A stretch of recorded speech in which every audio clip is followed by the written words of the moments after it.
Good morning student. बच्चों, आज आपके वीडियो का विषय है ब्रेल लिपि की खोज। आपकी पाठ पुस्तक अनुराग हिंदी पाठमाला पाठ 6 पाठ 15 कक्षा 6 ब्रेल लिपि की खोज नामक पाठ के विषय की जानकारी आप प्राप्त करेंगे। जैसा कि इस पाठ का नाम है ब्रेल लिपि की खोज, इस पाठ की उपलब्धि जो है वह यह है कि कठिनाइयों से हार नहीं मानना चाहिए, विपत्ति में भी धैर्य बनाए रखना चाहिए, अपंगता अभिशाप नहीं होती है, ऐसी भावना को त्याग देना चाहिए और हमेशा विकास तथा दया व सहानुभूति पर निर्भर रहना चाहिए। इस ब्रेल लिपि यहाँ पर ये इसके रचयिता जो है, ये एक जीवनी है, शिवदयाल इसके लेखक हैं। ब्रेल लिपि एक क्रांतिकारी खोज थी।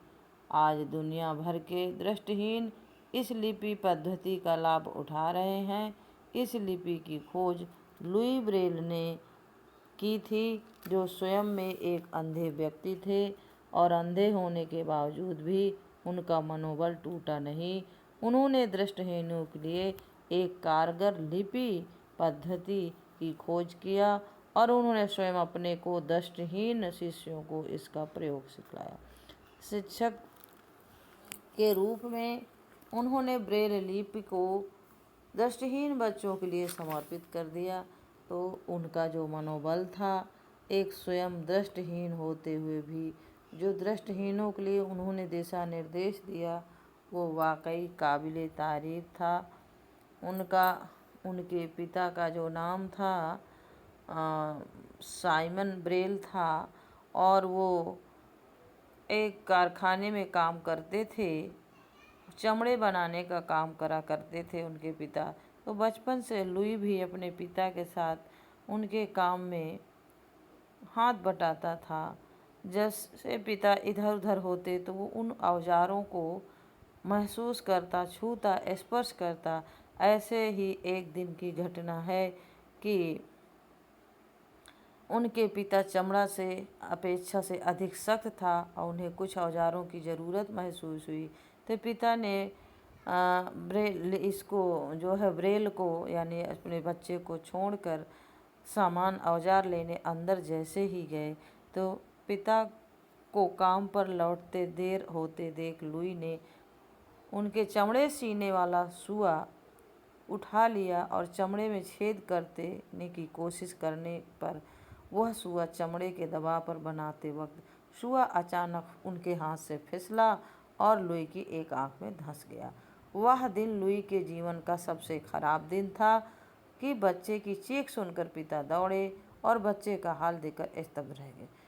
उन दिनों ऐसे छोटे कस्बों शहरों में इलाज की कोई दवा की व्यवस्था नहीं थी। लुई को कई डॉक्टरों को दिखाया गया, परंतु उनकी चेष्टा नाकाम रही और लुई की आँख की रोशनी वहीं से समाप्त हो गई। उसके हाथ में एक छड़ी आ गई। अब वो छड़ी का सहारा लिया और अपने मार्गदर्शक उनकी छड़ी ही बन गई। उसकी पहचान अब छड़ी ही हुई। छड़ी की ठक ठक की आवाज़ से दूर से लोग उसे पहचान लेते और उसकी मदद को दौड़ाते। अर्थात जब वो निकलता तो लोग उसकी इस असहायता को देखकर उसकी सहायता करने भागते, परंतु लुई को यह मंजूर नहीं था। वो अपने आप को असहाय नहीं बनाना चाहता था। उनका मनोबल बहुत तेज था। तो इस प्रकार से लुई जो है अंधे होने के बावजूद भी अपनी मनोबल को ऊंचा रखा और क्योंकि वो जन्मांध नहीं थे, उन्होंने अपने अनुभवों को अलग किया और उसने कस्बे की जो गलियां देखी थी, चर्च देखे थे, स्कूल देखे थे, रिश्तेदारों के मकान भी देखे थे, वह इन सब से अपना संबंध पूर्णतः समाप्त कर अंधों की अंधेरी दुनिया में नहीं खोना चाहता था। उसने छड़ी को अपना साथी बनाया और आगे के जीवन के मार्गदर्शन की खोज में निकल पड़ा और अंतोगत्वा उसको पूर्ण कामयाबी मिली।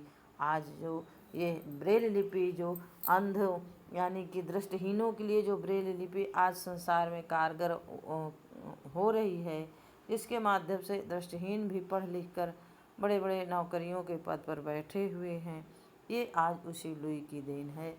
तो यहाँ पर वो एक हमें शिक्षा दे रहे हैं कि हमें बुरे वक्त में भी अपना धैर्य नहीं खोना चाहिए। तो बच्चों, इस पाठ में आज आपको इतना ही। धन्यवाद।